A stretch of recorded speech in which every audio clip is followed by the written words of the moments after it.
السلام علیکم ورحمۃ اللہ وبرکاتہ۔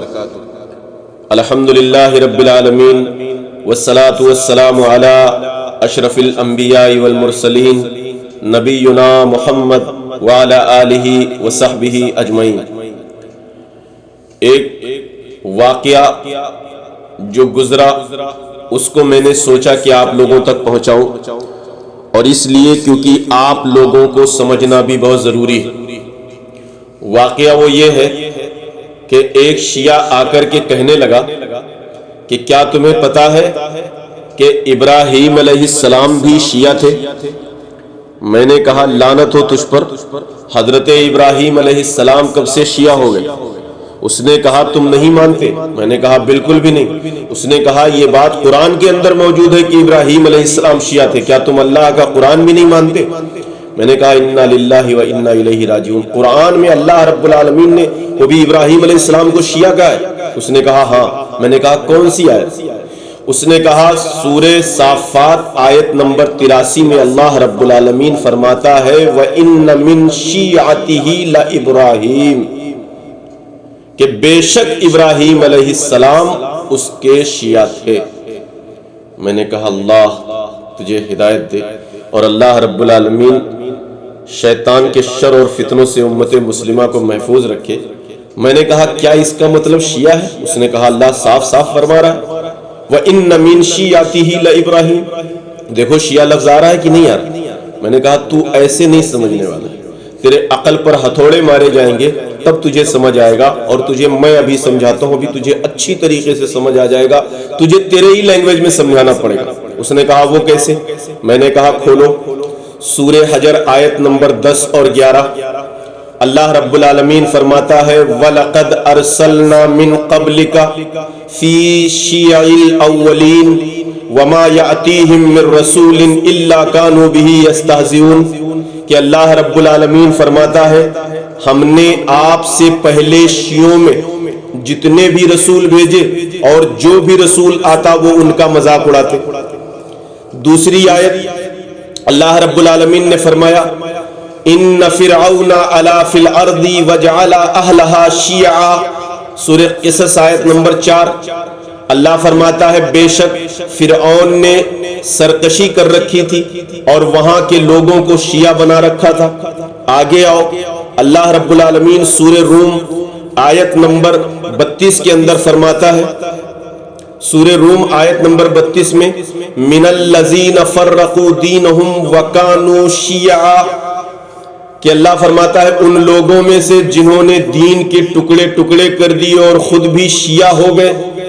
آگے اللہ رب العالمین فرماتا ہے ان الذین فرقوا دینہم، سورہ انعام آیت نمبر 159، ان الذین فرقوا دینہم وکانوا شیعا لست منہم فی شیء، بے شک جن لوگوں نے دین کے ٹکڑے ٹکڑے کر دیے وہ شیعہ تھے، اے نبی آپ کا ان سے کوئی تعلق نہیں۔ اب تمہاری ہی زبان میں تمہاری ہی سمجھدانی کے حساب سے یہ تمام آیتیں اگر ہم مان لیں کہ وہ شیعہ تھے، کہنے لگا بھائی آپ کی بات تو صحیح ہے اور آپ صحیح کہہ رہے ہو، میں تو صرف آپ سے یوں ہی مذاق کر رہا۔ میں نے کہا اعوذ باللہ من الشیطان الرجیم، لعنتی انسان، قرآن بھی کوئی مذاق کرنے والی چیز ہے؟ کہنے کا مطلب یہ ہے کہ جب یہ پھنس جاتے ہیں تو کہتے ہیں ہم آپ کے ساتھ مذاق کر رہے ہیں۔ مطلب دیکھو اس نے کتنا ظلم کیا اور کس طریقے سے یہ لوگ جو ہے اٹکل پچھو لگا کر اور کہاں کہاں سے یہ جہالت اور گمراہی سے لبریز لوگ کس طریقے سے قرآن کریم کا مذاق اڑاتے ہیں کہ اللہ رب العالمین نے فرمایا وَإِنَّ مِن شِيعَتِهِ لَإِبْرَاهِيمَ، اور ابراہیم علیہ السلام یعنی نوح علیہ السلام کی تابعداری ہی کرنے والے تھے۔ یہاں پر بات ہو رہی ہے نوح علیہ السلام کے تابعداری کی، کہ ابراہیم علیہ السلام بھی نوح علیہ السلام ہی کی تابعداری کرنے والے تھے، اور اس نے کیا لے لیا؟ ظاہری مفہوم وَإِنَّ مِن شِيعَتِهِ لَإِبْرَاهِيمَ، کہ ابراہیم علیہ السلام بھی اس کے شیعہ تھے۔ اللہ تعالیٰ اسے گمراہ لوگوں سے امت مسلمہ کو محفوظ رکھے، ان شرک اور بدعات کرنے والوں کے فتنوں سے اللہ تبارک و تعالیٰ امت مسلمہ کو محفوظ رکھے۔ ایک بات یہ نکل کر ضرور سامنے آتی ہے کہ جو شرک اور بدعات کرنے والے ہوتے ہیں ان کو اپنے عقائد اور اپنے اعمال کے لیے قرآن کریم اور احادیث رسول صلی اللہ علیہ وسلم کو توڑ مروڑ کر پیش کرنا ہوتا ہے، اور جبھی ان کے عقائد پر وہ دلائل بن سکتے ہیں جب وہ اس کے معنی اور مفہوم کو توڑ مروڑ کر لوگوں کے سامنے بیان کریں۔ قرآن اور صحیح احادیث بدعتی مشرکوں اور گمراہوں کو سپورٹ نہیں کرتی، اسی لیے آپ دیکھو گے کہ یہ لوگ من گھڑت واقعات اور قصے اور کہانیاں اور ضعیف اور موضوع احادیثیں لے کر کے اپنے لیے دلیل بناتے ہیں اور اس کو باقاعدہ یہ بیان بھی کرتے ہیں، اور جب آپ ان پر اعتراض کرو تو یہ کیا کہتے ہیں کہ اللہ کے رسول صلی اللہ علیہ وسلم نے کیا یہ فرمایا ہے کہ یہ حدیث ضعیف ہے، یہ اور ایسی باتیں مفتی اور مولانا، ہمارے اہل سنت والجماعت میں بھی لوگ مفتی اور مولانا کہنے والے لوگ اس طرح کے سوالات کرتے ہیں۔ بھائی اگر آپ یہ اعتراض کرتے ہو کہ کیا اللہ کے رسول صلی اللہ علیہ وسلم نے کسی حدیث کو صحیح یا ضعیف کہا ہے، تو پھر آپ جس امام کے ماننے کا دعویٰ کرتے ہو نا، اس امام سے حدیثیں روایت کرو اور انہی امام کی روایت کردہ حدیثوں کو لو اور پھر تمہاری جو مرضی آئے اس کے ساتھ کرو، چاہے اس کو ضعیف مانو چاہے اس کو صحیح مانو یا جو سمجھ میں آئے کرو، لیکن جن محدثین سے تم حدیثیں لے رہے ہو ان محدثین کے اصولوں کی پابندی تمہیں کرنی پڑے گی۔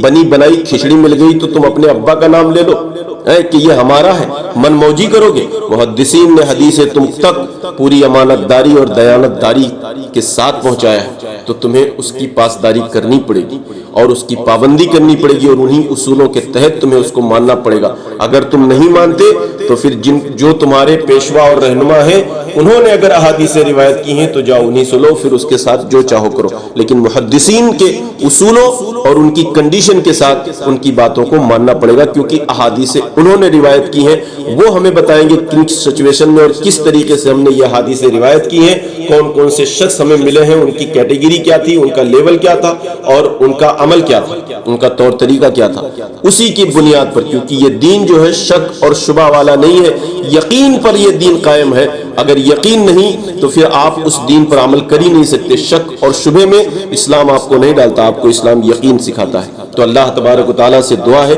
کہ اللہ رب العالمین ہم سب کو نیک اور صالح عمل کرنے کی توفیق عطا فرمائے۔ اللہ قرآن اور صحیح احادیث کی اتباع کی توفیق دے، اللہ ہمیں توحید پر زندہ رکھے، اسی پر ہماری موت ہو، جب ہم اس دنیا سے جائیں تو اللہ ہم سے راضی ہو، ہم اللہ سے راضی ہو، آمین یا رب العالمین۔ وصلی اللہ علی نبینا محمد وعلی آلہ وصحبہ اجمعین۔ السلام علیکم ورحمۃ اللہ وبرکاتہ۔